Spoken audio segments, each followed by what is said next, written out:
ناظرین، یہ عرب کی سرزمین کی کہانی ہے جس کی نہ کوئی تہذیب تھی نہ تمدن تھا، بلکہ یہ خطہ پوری دنیا سے الگ تھلگ ہو چکا تھا۔ دعوت الہی انبیاء علیہ السلام کا اولین فریضہ ہے، اور اللہ تعالیٰ انبیاء علیہ السلام کو دنیا میں توحید خالص کے قیام کے لیے مبعوث کرتا ہے۔ دنیا میں جس قدر بھی انبیاء کرام آئے ہیں، سب نے اپنی قوم اور لوگوں کو ان کے خالق کی طرف بلایا ہے کہ تمہارا معبود حقیقی خدا تعالیٰ ہے، صرف اسی کی عبادت کرو اور اس کی تمام تر صفات کے ساتھ اس پر ایمان لاؤ۔ آپ صلی اللہ علیہ وسلم کا دنیا میں آنا اور خاص طور پر عرب کی سرزمین پر آنا جیسے روشنیوں کی نوید تھی۔ جو انقلاب عظیم آپ صلی اللہ علیہ وسلم نے دنیا میں برپا کیا، وہ اس سے قبل نہ کبھی کسی آنکھ نے دیکھا اور نہ کبھی کسی کان نے سنا۔ کہانی شروع ہوتی ہے جب سرزمین عرب میں ہر طرف ظلم و ستم، جبر و تشدد اور وحشت و بربریت نے ڈیرے ڈال رکھے تھے۔ کفر اور ظلم و جہالت کی تاریکی نے عالم انسانیت کو چاروں طرف سے گھیر رکھا تھا۔ عرب کی حالت دنیا کے دوسرے خطوں سے زیادہ دگرگوں تھی۔ جہالت اور نفس پرستی کی وجہ سے ان کی اخلاقی حالت انتہائی خراب تھی۔ شراب نوشی، عورتوں کا عریاں رقص، لڑکیوں کو زندہ دفن کر دینا، لاتعداد بیویاں رکھنا اور والد کے مرنے کے بعد دیگر چیزوں کے ساتھ ساتھ اپنی ماؤں کو بھی آپس میں بانٹ لینا اور بیویاں بنا کر رکھنا یا فروخت کر دینا عام تھا۔ بعض قبیلوں کا پیشہ ہی چوری، لوٹ مار اور قتل و غارت گردی تھا۔ جو عورت بیوہ ہو جاتی اسے 1 سال کی عدت گزارنا پڑتی اور اسے نہایت منحوس سمجھا جاتا۔ 1 سال تک اسے غسل اور منہ ہاتھ دھونے کے لیے پانی تک نہ دیا جاتا، نہ پہننے کے لیے لباس فراہم کیا جاتا۔ جیسا کہ حدیث پاک میں ہے، جب کسی عورت کا خامند مر جاتا تو اس کو ایک کوٹھڑی میں داخل کر دیا جاتا۔ وہ خراب کپڑے پہن لیتی اور خوشبو کو ہاتھ نہ لگاتی، یہاں تک کہ 1 سال گزر جاتا۔ لوگ بچوں کو زندہ درگور کر دیتے تھے۔ ان تمام برائیوں کے باوجود اہل عرب میں کچھ ایسی خصوصیات بھی تھیں جو آج کے مہذب اور ترقی یافتہ دور میں بھی ہمیں نظر نہیں آتی۔ مثلاً ایفائے عہد۔ حجاز کا عرب نہ کسی کا محکوم تھا اور نہ ہوس ملک گیری رکھتا تھا۔ شروع سے لے کر اس وقت تک کسی غیر نے ان پر حکومت نہیں کی۔ اہل عرب کی مہمان نوازی اپنے اور بیگانوں کے لیے عام تھی، لیکن ان سب خوبیوں کو ان کی بد کرداری، ظلم و عیاشی نے اپنے ناپاک دامن میں چھپا رکھا تھا، کیونکہ بے شمار برائیوں میں چند خوبیاں دب کر رہ جاتی ہیں۔ مزید یہ کہ ان کے نزدیک اچھائی اور برائی میں کوئی فرق نہ تھا، وہ ہر کام عادتاً کرتے تھے۔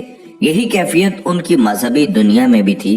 مذہبی ذوق کی تسکین کے لیے انہوں نے بت تراش رکھے تھے، مگر پرستش کے باوجود وہ اپنے معبودوں کے تابع نہیں تھے، جو من میں آتا کر ڈالتے۔ نسلی تفاخر اپنی آخری حدوں کو چھو رہا تھا۔ وہ ہر غیر عرب کو گونگا کہا کرتے تھے۔ الغرض انسانیت، آمریت اور شہنشاہیت کے ظلم کا شکار تھی۔ شرف انسانی کی ہر قدر پامال ہو چکی تھی۔ عرب ہی نہیں، پوری دنیا ظلم و جبر کا منظر پیش کر رہی تھی۔ انسانی حقوق کا ہر تصور حکمرانوں کی انا کی گرد میں گم ہو چکا تھا۔ قبل از بعثت محمدی صلی اللہ علیہ وسلم روم اور ایران اپنے وقت کی عالمی طاقت کی حیثیت رکھتے تھے۔ اپنے وقت کی یہ سپر پاورز تہذیب نسل انسانی کے ارتقاء کی بجائے چھوٹے اور کمزور ممالک پر غلامی کی سیاہ رات مسلط کر کے ایک غیر فطری احساس برتری کے لا علاج مرض میں مبتلا تھیں۔ طبقاتی کشمکش تمام قباحتوں کے ساتھ ابن آدم کا مقدر بنی ہوئی تھی۔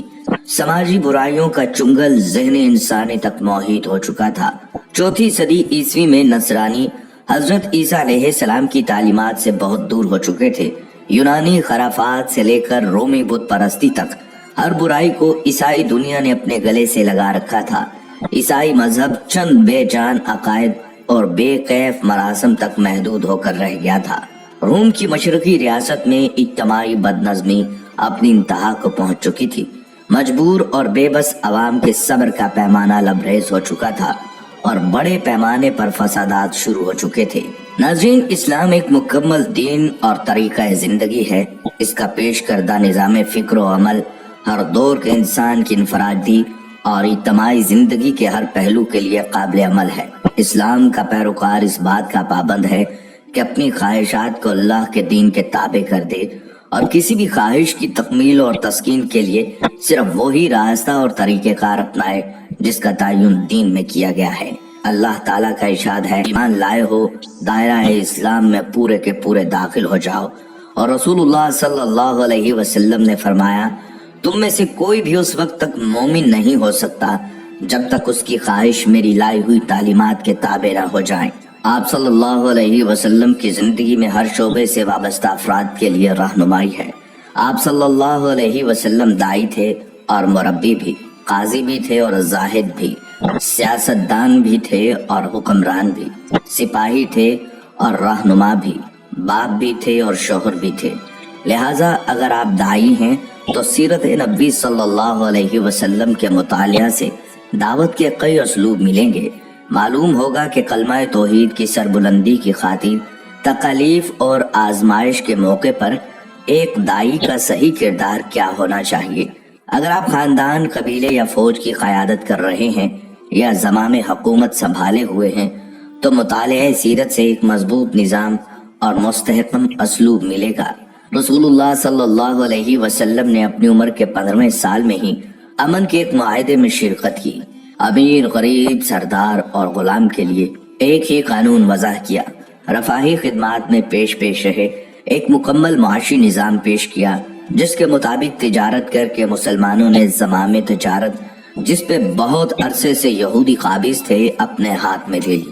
مختصر یہ کہ رسول اللہ صلی اللہ علیہ وسلم کی کوششوں کے نتیجے میں جزیرۃ العرب جو گویا ایک میدان جنگ تھا، امن کا گہوارہ بن گیا۔ جہاں بھائی بھائی کا دشمن تھا وہاں پورا معاشرہ باہم شر و شکر ہو گیا۔ معاشرے میں یہ تبدیلیاں کیسے آئی، یہ جاننے کے لیے بھی مطالعہ سیرت انتہائی ضرورت ہے۔ آپ صلی اللہ علیہ وسلم کی عمر مبارک کے 20ویں سال کا ایک واقعہ ہے۔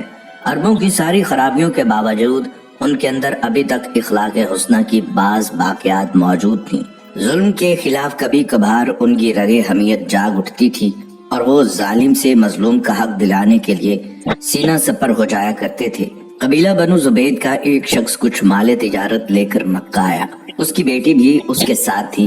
اس تاجر سے اس کا سامان مکہ کے مشہور اور مالدار سردار عاص بن وائل نے خرید لیا، لیکن اس نے سینہ زوری کرتے ہوئے اس زبیدی تاجر کی بیٹی کو بھی اپنے قبضے میں لے لیا۔ وہ اجنبی شخص خانہ کعبہ میں آیا اور خانہ کعبہ کا غلاف پکڑ کر بلند آواز سے روتے پیٹتے ہوئے فریاد کرنے لگا، اے شہر مکہ کے شرفا، تمہارے بااثر آدمی عاص بن وائل نے مجھ سے زبردستی میری بیٹی چھین لی ہے۔ میں مسافر ہوں، مظلوم ہوں، تمہاری خدمت میں درخواست گزار ہوں کہ میری داد رسی کرو اور میری بیٹی مجھے واپس دلاؤ۔ قریش کے کچھ نوجوانوں نے اس مظلوم کی آہ و پکار سنی تو اللہ نے ان کے دلوں میں یہ بات ڈال دی کہ مردانگی کا تقاضا ہے اس مسافر کی داد رسی کی جائے۔ جب تاریخ میں ہم اس واقعے کا مطالعہ کرتے ہیں تو دل میں یہ بات اٹھتی ہے کہ اللہ تعالیٰ نے اپنے گھر کے اندر ایک مظلوم کی داد رسی کو شرف قبولیت بخشتے ہوئے ان لوگوں کے دلوں میں خیر کی جانب آمادہ کر دیے۔ گمان غالب یہ ہے کہ یہ لوگ درجن بھر کے لگ بھگ ہوں گے۔ نبی صلی اللہ علیہ وسلم ان میں پیش تھے۔ یہ سب لوگ اس زبیدی کو اپنے ساتھ لے کر عاص بن وائل کے دروازے پر پہنچے، اسے باہر بلایا اور سب نے یک زبان ہو کر کہا، اس مظلوم پر تم نے کیوں ظلم ڈھایا ہے؟ اس ظالم نے کہا، میں نے کوئی ظلم نہیں کیا، وہ لڑکی کنیز ہے، جب مال کا سودا کیا تھا تو یہ لڑکی بھی میں نے اس شخص سے خرید لی تھی۔ عاص بن وائل کا جواب سن کر وفد کے لوگوں نے زبیدی سے وضاحت مانگی تو اس نے کہا، خانہ کعبہ کی عظمت و تقدس کی قسم، میں نے اپنی لڑکی نہیں بیچی اور نہ ہی وہ کنیز ہے، وہ میری بیٹی ہے، اور اس شخص نے اپنی قوت کے بل بوتے پر زبردستی اسے اغوا کر کے اپنے گھر میں ڈال دیا ہے۔ اس پر وفد کے لوگوں نے سختی کے ساتھ عاص بن وائل سے بات کی تو اس بدبخت نے اپنے جرم کا اعتراف کر لیا اور زبیدی کی لڑکی اسے واپس دینا پڑی۔ لڑکی واپس کرنے کے وقت بدبخت عاص نے ارکان وفد سے کہا کہ میں کل صبح لڑکی واپس کروں گا، ایک رات مجھے اس کے ساتھ گزار لینے دو۔ وفد کے تمام غیرت مند ارکان نے اسے سختی کے ساتھ اس بد ارادی پر شرم دلائی اور کہا، یہ ہرگز ممکن نہیں،